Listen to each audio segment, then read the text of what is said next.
Hello JE warriors, welcome to mission Jeet. और अगर आप अपनी जेई की परफॉर्मेंस को इंप्रूव करना चाहते हो तो इस वीडियो को ध्यान से और आखिर तक जरूर देखें। इस क्लास का प्लान सिंपल है। 2025 जेई मेन के पीवाईक्यूज हम लोग डिस्कस करेंगे और उसमें जो ट्रैप्स है जिसकी वजह से सिली मिस्टेक्स होती है या फिर उस क्वेश्चन को सॉल्व करने के लिए मोस्ट इफेक्टिव या फास्टेस्ट मेथड क्या है ये आपके साथ डिस्कस करेंगे। तो कॉपी पेन रेडी कर लो, बिना टाइम वेस्ट करे हुए let's start with these PYQs. जनवरी 2025 की बात करते हैं तो आई थिंक कितने क्वेश्चन थे जनवरी 2025 में? 5 या 6 क्वेश्चन थे, पर ठीक है। Let's see. A particle is executing SHM with time period 2 seconds and amplitude 1 centimetre. देखो मैं जब पढ़ रहा हूं ना तो तुम्हें नोटिस करते हो मैं कुछ अंडरलाइन कर रहा हूं। ये मेरा दिमाग सबकॉन्शियसली कर रहा है इस काम को अब कि ये इंफॉर्मेशन इंपॉर्टेंट है। टाइम पीरियड 2 सेकंड है, एम्पलीट्यूड 1 सेंटीमीटर और उसके अलावा कोई फर्क नहीं पड़ता। ठीक है, अगर मैं बोलूं तो ये 3 वर्ड, ये 2 वर्ड बस। If D and D are total distance and displacement, T and D are distance and displacement covered by the particle in 12.5 seconds, then D by D is what? 12.5 second में कितना distance cover कर रहा है, कितना displacement cover कर रहा है। Now the question is very simple. 12.5 second में अगर मैं डिस्टेंस कवर्ड निकालना चाहता हूं पार्टिकल का, तो मुझे पता है कि अगर उसका टाइम पीरियड 2 सेकंड है तो वो 6 से ज्यादा ऑसिलेशन कर चुका होगा। मैं दिमाग में कैलकुलेट कर लिया। कैसे कैलकुलेट कर लिया होगा कि अगर एग्जैक्टली 12 सेकंड होते तो डिवाइडेड बाय 2 सेकंड करता तो मुझे पता चल जाता 6 ऑसिलेशन है। ठीक है, और अगर मुझे देखना है आधा सेकंड और है तो आधे सेकंड में कितना हो गया? 0.5/2 विच इज 1/4 ऑसिलेशन। और 1/4 ऑसिलेशन में आपको पता है कि उसे यहां से आ जाएगा। तो बेसिकली आपको पता है 12.5 सेकंड पे पार्टिकल यहां पे कहीं होगा, क्योंकि 6 ऑसिलेशन में तो वापस ओरिजिनल पोजीशन पे ही आ गया होगा अपना, और 12.5 वाली सेकंड पे वो पार्टिकल यहां पे कहीं पहुंचा होगा। Again that is okay. So अगर मैं उसका डिस्प्लेसमेंट की बात करता हूं तो वो ए है, और अगर मैं उसके डिस्टेंस की बात करता हूं तो वो एक ऑसिलेशन में ए 2a 4a, और जब 4a डिस्टेंस ट्रैवल करता है, और 6 ऑसिलेशन में कितना ट्रैवल करेगा? 4a इंटू 6 प्लस आखिरी वाले जो 1/4 ऑफ द ऑसिलेशन है उसमें ए डिस्टेंस और ट्रैवल करेगा। तो 4a 6 24a और 1 सेंटीमीटर एम्पलीट्यूड है तो 25 सेंटीमीटर ऐसे ट्रैवल करेगा, और ये 1 सेंटीमीटर हो गया। और मैं इनका रेशियो जब देखूंगा तो ऑप्शन मेरे को साइड ऑफ द आई से दिख गए होंगे कि 25 जैसा कुछ ऑप्शन दिखाई दे रहा है, तो 25/1 सेंटीमीटर जब मैं करूंगा तो यहाँ पे इसे सॉल्व हो जाएगा। बात यहाँ पे सिंपल है। इस क्वेश्चन को अब दिविज करेगा तो ऑब्वियसली बहुत ज्यादा कॉम्प्लिकेट कर देगा, है ना दिविज? तेरे मन में क्या थॉट आ रहा है भी क्लास में? है तो बट ये घूम रहा है कहीं। चेयर है दिविज की ना, दिविज नहीं है क्लास में, दिविज की चेयर है। ठीक है, दिविज की चेयर तो कोई जवाब नहीं देगी दिविज की तरह, या दिविज की चेयर भी कंफ्यूज होगी, क्या लगता है हमें? हाँ, आशी ढूंढ रही है उसे। आशी नहीं दिखेगा स्क्रीन के उधर। ठीक है ठीक है ठीक है। दिविज हम तेरे से बात नहीं कर रहे थे।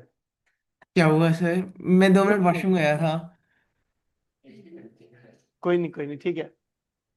अब again the important point is कि अगले क्वेश्चन पे जाते हैं। Two bodies A and B of equal mass are suspended from two massless spring of spring constant K1 K2. Equal mass important है, spring constant K1 and K2 important है। 4-5 word. Vertically such that amplitudes are equal। अगली information, vertically वाली information थोड़ी relevant है, इतनी relevant नहीं है। एक बार इमेजिन कर लिया तो सब इमेजिन हो गया। Ratio of maximum velocity of A to the maximum velocity of B is what? Ratio of maximum velocity of A to maximum velocity of B। तो अगेन मैं तो सिंपल सी बात करूंगा, maximum velocity of A to the maximum velocity of B का ratio आपको निकालना है। आपको ये समझ आना चाहिए that is simply omega of A into amplitude of A divided by omega of B into amplitude of B। मतलब डायरेक्टली हमें ये लिखने वाली फीलिंग होनी चाहिए। एंड देन जैसे ही मैं बात करता हूं एम्पलीट्यूड्स बराबर है तो ये तो मुझे पता है कैंसिल ही हो गया। एसेंशियली ओमेगा का रेशियो देखना है।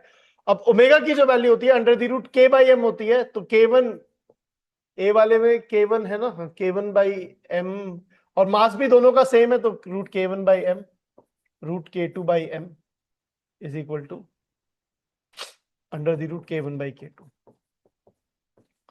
This is how I will solve this. This is how I will read the question. This is this is the information that I will take out from the question. बहुत बार देखो, again मैंने बच्चों को देखा है बच्चे ना इस जब स्क्रीन पे पढ़ते हैं क्वेश्चन को तो they start writing in their notebooks, right? No, yes they do, lot of kids do. मतलब देखो, जो लोग क्वेश्चन पढ़ने में वीक फील करते हैं अपने आप को, उनको ये करना चाहिए। इक्वल मास, spring constant K1 K2, amplitude equal, ये इंफॉर्मेशन लिख लेनी चाहिए। इसको लिखने में लगेंगे 15-20 सेकंड, बट धीरे धीरे ये लिखने वाली आदत खत्म हो जाएगी। जब लिखने लग जाओगे तो दिमाग में इमेजिन करने लग जाओगे, तो शायद वो आदत खत्म हो जाए थोड़े टाइम में। अगर आपको क्वेश्चन पढ़ने में परेशानी आ रही है तो क्लियर है ये बात, ठीक है? ऑल्सो शायद अगेन, मतलब यू माइट बी लकी कि शायद there are some discussions going on कि पेपर ऑनलाइन ऑफलाइन वाला, जेई मेन का पेपर। I think I came across a news article. I'm sorry, I'm not a very, मैं research करके नहीं बोल रहा हूँ, ऐसी जस्ट ये बात करी तो एकदम से दिमाग में थॉट आया कि I read that कि there is a recommendation by an overseeing committee that JEE Main को ऑफलाइन कर दो, OMR वाला कर दो, OMR और paper pen and paper exam बना दो, चीटिंग के चांसेस कम है। That is a possibility. But again, मतलब मैं ये कह रहा हूँ कि आप तो इस हिसाब से प्रिपेयर करो कि स्क्रीन पे हो रहा है, और स्क्रीन पे नहीं होगा तो इट विल बी इजियर। समझ आ रही है बात? स्क्रीन पे नहीं होने पे क्या होता है, उसी डायग्राम में पेल देते हो ना, या वहीं अंडरलाइन कर लेते हो, अलग से कुछ लिखने की जरूरत नहीं पड़ती। स्क्रीन पे अंडरलाइन करना थोड़ा मुश्किल होता है, ठीक है ना? तो वो एक चैलेंज है। तो I think that's fine, but कोई नहीं, that's okay. Moving on. Third problem, assertion reason, best problem to solve these days. ऐसे तो मुझे बहुत नफरत सी होती थी असर्शन रीजन से पहले, बट तुम लोगों को नहीं होती ना इतनी नफरत? होती है अगेन। एक्चुअली में क्या है कि अब मैंने नोटिस किया कि अब इतने गंदे आ नहीं रहे, पहले तो बहुत गंदे आते थे। उसमें करेक्ट एक्सप्लेनेशन है नहीं, इसी में दिमाग खराब हो जाता था। रिलेटिवली मैंने नोटिस किया ऐसी प्रॉब्लम कम ही है, मतलब ज्यादा तो नहीं देखी मैंने। A simple pendulum is taken to a planet of mass m and radius 4 times and 2 times respectively the earth. The time period of pendulum remains the same on earth and the planet. Okay, तो अब time period same रहेगा नहीं रहेगा, whether this statement is true और false, ये वाली बात argue करनी है।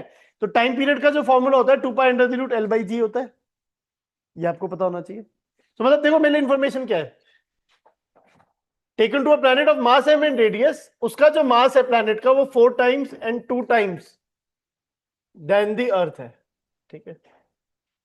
और टाइम पीरियड ऑफ पेंडुलम जो है ये 2π√L/g में, the only factor that have to worry about is g कैसे वेरी कर रहा है। और अगर मैं g की बात करूंगा तो g की वैल्यू gm/r² होती है, हमें पता होना चाहिए ग्रेविटेशन से। तो g डैश की वैल्यू अगर मैं देखूंगा तो g इंटू 4m/4r² हो जाएगा, क्योंकि 2r का स्क्वायर करूंगा तो 4r का स्क्वायर हो जाएगा। ये सेम है, तो g सेम है, acceleration due to gravity, which tells me कि ये वाला फैक्ट ट्रू है। Reason are mass of the pendulum remains unchanged at earth and the other pendulum, ये भी फैक्ट ट्रू है। However, this fact is not the correct explanation. Correct explanation तो है acceleration due to gravity same आता है, ठीक है ना? मास का तो बात अलग है कि मास सेम रहेगा, वो तो अमाउंट ऑफ मैटर वाली कहानी है। तो A is true, B is true and it is not the correct explanation। Fourth वाला आंसर हमारा ठीक हो गया। If anybody has confusion in this, you may ask me कि भैया नहीं इसमें क्या है, बट आई थिंक नहीं होगा मोस्टली। एक और असर्शन रीजन, बहुत सारे असर्शन रीजन एसएचएम पे, मतलब बड़े ही अमेजिंग सी कहानी।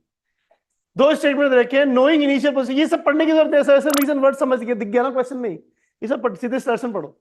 ये सब पढ़ने में दिमाग क्यों खराब कर रहे हो? Knowing initial position x0 and initial momentum p0 is enough to determine the position and momentum at any time t with a given angular frequency omega. Knowing the initial position x0 and initial motion p0 given the angular frequency omega. Okay, fine. So again ये बात मुझे लग रहा है सच सी लग रही है। Reason being की इनिशियल पोजीशन दे दी और इनिशियल मोमेंटम मतलब इनिशियल वेलोसिटी दे दी, तो इनिशियल कंडीशंस दे दी हमें। और अगर हमें इनिशियल कंडीशंस दे दी गई हैं तो फिर हमें पता होना चाहिए कि हम a और phi निकाल सकते हैं, a और phi नॉट निकाल सकते हैं। इक्वेशन क्या होती है? x is equal to a sin omega t plus phi naught. और जब इक्वेशन ही x is equal to a sin omega t plus phi naught है, तो आपको इनिशियल पोजीशन और उससे अगर phi नॉट पता चल गया, ये पता चल गया, ओमेगा भी उन्होंने कहा गिवन है, तो यहां से हमें पता चल जाएगा कि यस यू आर राइट। बहुत अच्छी बात है, ये स्टेटमेंट ठीक है। Amplitude and phase can be express in terms of x0 and p0। वही वाली कहानी जो मैं बोल रहा हूँ कि अगर आपको x0 और p0 पता होगा तो एम्पलीट्यूड और फेज उसके टर्म्स में आप शायद एक्सप्रेस कर सकते हो। तो जैसे again for example, if let's say we have something like this, ठीक है, ये इक्वेशन है। तो एक्स नॉट जो होगा वो टी को 0 डालोगे तो ऐसे कुछ आ जाएगा, वी नॉट में टी को 0 डालोगे तो कुछ ऐसे आ जाएगा वेलोसिटी वाला एक्सप्रेशन में। ठीक है, अगर इस एक्सप्रेशन से मैं फाई नॉट को लिखना चाहता हूं तो इन दोनों को डिवाइड कर दो, तो tan फाई नॉट की जो वैल्यू है, tan phi naught upon omega की जो वैल्यू है वो x naught by v naught है। तो ये ओमेगा एक्स नॉट इधर आ जाएगा, तो ये tan फाई नॉट हो गया। तो मुझे tan फाई नॉट मतलब फाई नॉट की वैल्यू पता चल गई। एंड अगर मेरे से कोई एम्पलीट्यूड की वैल्यू पूछेगा तो इसको मैं इधर ले आऊंगा, तो एक्स नॉट का square plus v naught by omega है, वी नॉट बाई ओमेगा का square is equal to amplitude का स्क्वायर। तो ये एम्पलीट्यूड है। तो अगर वी नॉट को आप ऑब्वियसली पी नॉट के नाम से लिख ही सकते हो, but again this is it. So basic feeling ये है कि आप एक्स नॉट और एम्पलीट्यूड को in terms of P not and x not भी लिख सकते हो, इनिशियल मोमेंटम और पोजीशन की तरफ से लिख सकते हो। फाइन, तो ये रीजन आर है, वो करेक्ट रीजन भी लग रहा है, ये भी ट्रू है। तो both A R true, R is the correct explanation. Is that okay? ये मत याद रखना कि वन वाला ऑप्शन क्या होता है, टू वाला ऑप्शन क्या होता है। पहले तो वो भी फिक्स होता था, वन वाला होता था कि दोनों ट्रू है, करेक्ट एक्सप्लेनेशन है, टू होता था दोनों ट्रू है, इनकरेक्ट एक्सप्लेनेशन है। बट अब ये सब ट्रू नहीं है, फिक्स नहीं है, बदलता रहता है। एनीवे सेम ही क्वेश्चन के दो ऑप्शंस अलग अलग होते हैं, ऑप्शंस रिशफल्ड होते हैं। ठीक है, आगे बात करते हैं। A light hollow cube of length 10 centimeter and mass 10 gram is floating in water. It is pushed down and it executes simple harmonic motion. The time period of oscillation is इतना, where the value of y is this. तो आपको time period of oscillation बताना है कि कितना है essential. देखो मेरे को क्या समझ आ रहा है, साइड लेंथ 10 सेंटीमीटर, मास 10 ग्राम। तो मैं वही एक क्विक रीडिंग करी मैंने, फिर मैंने देखा क्या इंपॉर्टेंट, साइड लेंथ 10 सेंटीमीटर, मास 10 ग्राम, फ्लोट कर रहा है वाटर में तो मुझे पता ही होगा, नीचे डिस्प्लेस करके छोड़ते हैं तो वो तो कर लेंगे, टाइम पीरियड ऑसिलेशन इतना है। ठीक है, ये वाली कहानी है। तो टाइम पीरियड ऑसिलेशन निकालना है, स्टैंडर्ड डायनामिक्स वाला जो स्ट्रेट फॉरवर्ड हमारे step to analyse a body वाली प्रॉब्लम है ये। ठीक है, स्टेप टू एनालाइज वाली बॉडी वाली प्रॉब्लम में कुछ लोगों को इसका रिजल्ट भी याद होगा। ठीक है, कुछ लोगों को इसका रिजल्ट भी याद हो सकता है, 2 pi under the root h by g वाला रिजल्ट भी कुछ लोगों को याद होता है। इसका क्या होता है, इस रिजल्ट में एक्चुअली में क्या होता है कि वो हम करते हैं सॉल्व, बट अगेन अभी के लिए मान लेते नहीं है याद हमें, हम तो सॉल्व ही करना पड़ेगा हमें। तो फिर इन दैट केस क्या मान लेते हैं हम लोग कि ये h है कुछ, तो h की वैल्यू हम फिगर आउट कर लेते हैं। h की वैल्यू इस तरीके से निकल जाती है कि bind force must be equal to mg, और वहां से हम लोग h की वैल्यू निकाल लेते हैं कि यार बाइंड फोर्स जो होगा वो rho into area of cross section into h हो जाएगा, mg जो है d into area of cross section into a हो जाएगा। तो h की वैल्यू जो हो जाएगी d upon rho into a, ऐसे कुछ आ जाएगी। d essentially density of the block है और a rho is the density of the liquid. अब इसे x से नीचे आप डिस्प्लेस करते हो तो जो रिस्टोरिंग फोर्स होती है वो एसेंशियली कुछ एक्स्ट्रा बाइंड फोर्स लगेगी वो हो जाती है। ये बात सोच सकते हो, क्योंकि एक्चुअली कुछ ऐसे तो ज्यादा रिस्टोरिंग फोर्स में टोटल वॉल्यूम लेना चाहिए था, बट फिर mg को वो ऑलरेडी बैलेंस कर चुका होगा बाइंड फोर्स, तो ऐसे कुछ रहेगा। तो जो रिस्टोरिंग फोर्स यहाँ लगेगी वो लगती है extra bind force, and that extra bind force will be density of the liquid into extra volume जो इमर्स हो रहा है, रो इनटू a स्क्वायर x। और जैसे ही मुझे ये पता चलता है रो इनटू a स्क्वायर x, तो मुझे टाइम पीरियड ऑसिलेशन पता चल जाता है 2 pi under the root m by k, m और ये है और k is rho a square. ठीक है, और m की वैल्यू अगर मुझे निकालनी है तो m की वैल्यू मैं निकाल सकता हूं कि भाई टोटल मास जो जाएगा वो d इंटू ए क्यूब हो जाएगा, d इंटू ए क्यूब ऐसे कुछ आ जाएगा, तो a d a by rho आ जाएगा। तो 2 पाए अंडर द रूट d कितना दे रखा है हमें, डेंसिटी ऑफ ब्लॉक कितना दे रखा है, इसका मास और वॉल्यूम दे रखा है। ओके ओके ओके, तो मास, मुझे मास दे रखा है तो मुझे ये तो करने की जरूरत ही नहीं थी, सीधे सीधे मास ही डालूंगा मैं यहाँ पे, 10 सेंटीमीटर तो 10 ग्राम 0.01 आ जाएगा यहाँ पे। और रो की वैल्यू जब हम देखेंगे तो डेंसिटी ऑफ वाटर है 10⁻³ आ गया, और फिर a स्क्वायर की वैल्यू अगर मैं देखूंगा तो 0.1 का स्क्वायर ऐसे कुछ आ जाएगा, तो ये कैंसिल हो गया। ओके, नहीं ठीक है, m by rho a square है ना, g भी होगा ना हमारे पास, कहाँ पे था क्या g हमारा, रो a स्क्वायर x g, ये g यहाँ पे और आएगा, एक 10 और आ जाएगा। तो अगेन 2 पाई इंटू 10⁻⁻², इस तरीके से हमारे पास आ जाएगा, एंड देन y की वैल्यू 2 आ गई, तो ये ऑप्शन आ रहा है, ये ठीक है।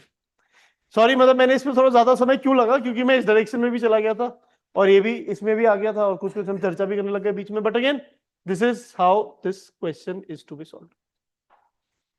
इंपॉर्टेंट इंफॉर्मेशन सिर्फ इतनी है कि अब देखो जनरली ये क्वेश्चन ऐसा होता है जो क्लास में भी आप सब लोगों ने कहीं ना कहीं पहले कर रखा होगा इस तरीके क्वेश्चन के लिख के अंदर कैसे ऑसिलेशन होता है। तो एक सिंपल सी प्रॉब्लम होती है जिसमें कैलकुलेशन आसान रहती है और हम फिर भी आपको समझा पाते हैं। एक और असर्शन रीजन, मतलब इतने असर्शन रीजन एक चैप्टर पे आ रहा है, मतलब ऐसा लग रहा है कि ये मिला था नोटिस की एसएसएम के असर्शन रीजन बनाना सिर्फ, बट कोई नहीं। क्या असर्शन रीजन है? Time period of simple pendulum is longer at the top of a mountain than that at the base of the mountain. अब ये तो समझ नहीं आ रहा, but 2 pi under the root l by g है। हमें ये बात तो पता ही है कि जैसे जैसे टॉप ऑफ द माउंटेन पे जाओगे तो जी की वैल्यू कम होगी, तो जी की वैल्यू कम होगी तो टाइम पीरियड बढ़ेगा, तो ये बात तो ठीक लग रही है। Time period of simple pendulum decreases with the value of acceleration due to gravity and vice versa. जैसे एक्सेलरेशन ड्यू टू ग्रेविटी की वैल्यू बढ़ेगी तो टाइम पीरियड कम होगा, और जब वाइस वर्सा मतलब जब टाइम पीरियड की वैल्यू कम होगी तो ये दिख रहा है हमें जी कम होगा तो टी बढ़ेगा, और जी जब जी बढ़ेगा तो टी कम होगा। तो ऐसे दैट इज ओके, एंड इसी बात का एक्सप्लेनेशन भी हमने भी ऐसे ही सोचा था। तो ये both A and R correct and ये करेक्ट एक्सप्लेनेशन भी है। ऐसे सोचना है हम लोगों को। Now why will we not be able to do this? ये एक क्वेश्चन हमारे को सोचना चाहिए हमारे से, कि क्या हमें ये वाला फॉर्मूला नहीं पता, या हमें ये नहीं समझ आ रहा कि माउंटेन के ऊपर जाने में क्या करना है, इसको क्या वैल्यू होगी इस वाली बात की। ये हमें सोचना है कि if it is of any consequence to us. Particle oscillates along the x-axis along to this law, according to this law. Now again, this might seem like it is not an SHM, but it is an SHM because sin square t by 2 is nothing but x naught into 1 plus 1 minus cos t sin square t by 2 भी होगा एक, that is okay, where x naught is equal to 1 meter. The kinetic energy of the particle as a fraction of x is correctly explained by this. तो kinetic energy की अगर हमसे कोई बात करता है तो काइनेटिक एनर्जी का एक्सप्रेशन सिंपल है बहुत ज्यादा। Kinetic energy is half m v square, और अगेन v हमें निकालना होगा तो v को dx by dt डाल सकते हो। तो या तो डायरेक्टली यहां डिफरेंशिएट कर लो, या फिर यहां से डिफरेंशिएट कर लो कि x naught by 2 sine t, इस तरीके से आ जाएगा। वरना ऐसे भी इसको डायरेक्टली यहां से भी डिफरेंशिएट करोगे तो भी x not sine square omega t का sine square t by 2 into cos t by 2 into 1 by 2 ऐसे कुछ आ जाएगा हमारे पास, which again will be this. Whatever, जो भी तरीके से आप करना चाहोगे कर लोगे। और हाफ एम बी स्क्वायर करना है तो that will be half m into x naught by 2 का square which is 4 into sine square t. अब इन ऑप्शंस के अंदर अगर हम नोटिस करते हैं तो the only thing that we have to really think is x sine square t का ग्राफ ड्रॉ करना है हमें। साइन स्क्वायर टी का अगर हम लोग ग्राफ ड्रॉ करना चाहते हैं तो वो ग्राफ कैसा आने वाला है? साइन स्क्वायर टी के ग्राफ की अगर हम लोग बात करना चाहते हैं तो हमें ये समझ आएगा, ठीक है। मतलब अगर ये पोजीशन शायद कुछ अजीब सी लग रहा है, बट हाँ स्टार्टिंग में 0 होना चाहिए और मेन पोजीशन पे आके 0 होना चाहिए। तो वही स्टार्टिंग में 0 तो यहाँ पे भी नहीं है, इसमें स्टार्टिंग पे 0 है बट यहाँ पे बीच में कोई पीक सी वैल्यू आ रही है अजीब सी ना। यहाँ पे भी 0 नहीं है स्टार्टिंग में, यहाँ पे भी। तो ये ऑप्शन तो इसलिए गलत हो गया कि स्टार्टिंग में 0 नहीं है, टी इक्वल टू 0 पे 0 आना चाहिए। इन दोनों ऑप्शन में से ये ऑप्शन इसलिए गलत हो गया क्योंकि यहाँ पे कॉर्नर सा बना हुआ है, तो ये ऑप्शन हमें ज्यादा ठीक लग रहा है। आई थिंक कुछ गलती यहाँ पे है कि एक्स की वैल्यू हाफ और 1 वाली बात थोड़ी सी गलत लग रही है ना, पाई कहीं ना आगे मल्टीप्लाई होना चाहिए तो, बट ठीक है अब इतना तो हम इग्नोर करेंगे, तो दैट इज लार्जली फाइन। सोचा भी नहीं होगा हमने, तो देखेंगे भी नहीं इस ग्राफ को तो ऐसा तो, बट ऐसे कुछ हमें समझ आ जाएगा कैसे करना है। अगेन इस क्वेश्चन को जब मैं सॉल्व कर रहा हूं तो मेरे को क्या इंफॉर्मेशन है जो मेरे लिए रेलेवेंट है कि एक्स नॉट साइन स्क्वायर और टी बाई 2 दे रखा है, तो मैं उसको ऐसे लिख सकता हूं या फिर मैं डायरेक्टली भी डिफरेंशिएट कर सकता हूं। बेसिकली मुझे kinetic energy half m v square चाहिए तो वी चाहिए मुझे, that is what I have to think about. और वी निकालने का क्या तरीका है हमें खुद से सोचना है, ये बात हमें खुद से सोचनी है कि मुझे काइनेटिक एनर्जी चाहिए। काइनेटिक एनर्जी का formula half m v square है, तो मैं वो कैसे निकाल सकता हूँ। अगेन इसके और भी पॉसिबिलिटीज हैं कि मैं काइनेटिक एनर्जी हाफ के स्क्वायर माइनस एक्स स्क्वायर लिख सकता हूँ, या बहुत सारी वो भी पॉसिबिलिटीज है, but this is how whatever. So just think about it for yourself by yourself कि यार तुम्हारे को क्या चीज लग रही है कि why you need to do it little more properly, तो वहां से फिगर आउट करो क्या करना है। नेक्स्ट क्वेश्चन, अगर हम अप्रैल वाली शिफ्ट के क्वेश्चंस अगर डिस्कस करना चाहते हैं तो अप्रैल वाली शिफ्ट में हमें ये बात पता है पार्टिकल इज सब्जेक्टेड टू, मतलब क्या बात पता है, मतलब सेम ही एसएचएम की प्रॉब्लम हम कर रहे हैं तो टू एसएचएम्स, एक का एक्सप्रेशन है √7 sin 5t, एक का 2√7 5t sin 5t plus 5। Again as such ये मैं बोलूंगा डिफिकल्ट प्रॉब्लम है। अगर ये 11वीं में मैं आपसे पूछ लेता इस प्रॉब्लम को, जो डिफिकल्ट प्रॉब्लम है, रीजन बीइंग कि आपको कुछ इसमें प्रिंसिपल ऑफ सुपरपोजिशन आप लगाते और आप x को लिखते x1 प्लस x2, और जब आप x को x1 प्लस x2 लिखते तो यहाँ पे जब स्क्वायर करके सब x1 प्लस x2 लिखते तो आपको फिर वो ऐड करने मुश्किल होता sign 5t plus pi by 3 को, जो 11वीं में सीखते थे sign 5t plus pi by 3 को दो पार्ट में डिवाइड करके सॉल्व करने की कोशिश करते थे। जबकि अब हमें ये बात समझ आ सकती है कि हम इसे फेजर की तरह भी इमेजिन कर सकते हैं कि एक वेक्टर है जिसकी लेंथ √7 है और दूसरे वेक्टर की लेंथ इससे पाई बाई 3 एंगल पे 60 डिग्री मतलब 2√7 है। और इन दोनों वेक्टर का अगर मुझे रिजल्टेंट निकालना है तो मैं कैसे रिजल्टेंट निकाल सकता हूं? मैं simply a1 square plus a2 square plus 2a1 a2 cos delta phi जो स्टैंडर्ड रिजल्ट्स होते हैं हमारे वेक्टर के वो कर सकता हूं। 7 प्लस 28 प्लस 14 2 इंटू 14 इंटू 1/2 का रूट 35 प्लस 14 47 हमारा जवाब आ जाता है। यहाँ से जो ओवरऑल एम्पलीट्यूड है वो 7 आ जाएगा। Maximum acceleration of the particle is इतना, मतलब ये मैंने सॉरी इसलिए किया क्योंकि maximum acceleration of the particle मुझे निकालना है। तो maximum acceleration of the particle अगर मुझे निकालना है तो कैसे निकलेगा? वो तो ओमेगा स्क्वायर ए, एम्पलीट्यूड मैंने निकाल लिया। ओमेगा की वैल्यू कहां पे दे रखी है? 5। Omega T plus 5 25 into acceleration amplitude is 5 7 तो 175 और यूनिट क्या है इसकी? सेंटीमीटर है एम्पलीट्यूड की यूनिट। तो जो एक्सेलरेशन है वो 10 इतना सेंटीमीटर पर सेकंड स्क्वायर आ रहा है विच इज 1.75 या फिर 175 इंटू 10⁻⁻2 मीटर पर सेकंड स्क्वायर। तो which is again this implies that x की वैल्यू जो है 175 है और वो ऑप्शन में भी आ रहा है, right? I think that is okay. तो कुछ लोग यहाँ पे ये सेंटीमीटर वाली गड़बड़ कर सकते हैं बट आंसर तो फिर भी मार्क कर ही देंगे, मतलब कोई ऐसा इश्यू तो नहीं है, मतलब दैट इज ओके। अगले क्वेश्चन को देखते हैं हम लोग। Two simple pendulums having length L1 and L2, एक की लेंथ L1 है एक की लेंथ L2 है, विद नेग्लिजिबल स्ट्रिंग मास, इसका कोई रेलेवेंस नहीं है, अंडरगो एंगुलर डिस्प्लेसमेंट θ1 एंड θ2। उनका एंगुलर डिस्प्लेसमेंट होता है θ1 एंड θ2। ओके, मतलब कुछ हम इमेजिन करेंगे θ1 L1 length, θ2 L2 length. If the angular acceleration of both the pendulums are same, then which expression is correct? अगर इन दोनों पेंडुलम्स का एंगुलर एक्सेलरेशन सेम है तो कौन सा एक्सप्रेशन करेक्ट है? बड़ी अजीब सा क्वेश्चन है, मतलब I don't like this question a lot, but अब करना तो पड़ेगा, कोई ऑप्शन तो है नहीं। एंगुलर एक्सेलरेशन का जो फॉर्मूला होगा वो हो जाएगा minus omega square theta. Okay, which again if you would notice would be omega square जो है हमें पता है कि अंडर द रूट g/l है, तो g/l1 इंटू θ1 अल्फा 1 हो जाएगा और अल्फा 2 की जो वैल्यू हो जाएगी g/l2 into θ2। Please understand this कि ओमेगा की जो वैल्यू है वो अंडर द रूट g/l होती है, तो जब मैंने उसका स्क्वायर किया तो g/l1 आ गया इंटू θ1। थोड़ी अजीब सी बात है इस क्वेश्चन के अंदर, वो अजीब सी बात ये है कि एक्सेलरेशन सेम है तो वो कहां पे सेम है?